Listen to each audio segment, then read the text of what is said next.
kung paano makuha yung crush mo. Boys, makinig kayo. Girls, paki-confirm naman please. Una, dapat straightforward ka.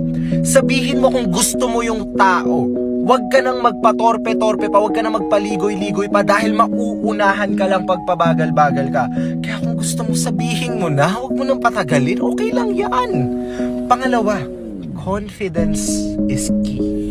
Ang lalaking may confidence, daig pa ang gwapo. Sinasabi ko sa'yo, pag may kapal ng mukha at saka confidence, tapos usapan, tapos dagdagan mo pa nito, humor!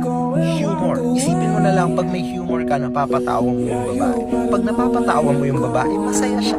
Pag masaya siya, hindi niya naiisipin kung gwapo ka o pogi ka. Masaya siya sa pakiramdam mo. Enough na yon. At huwag mong sasabihin sa comment section na pucha ko yun. Hayop ka, makinig ka lang. Girls, paki-confirm. Tingnan.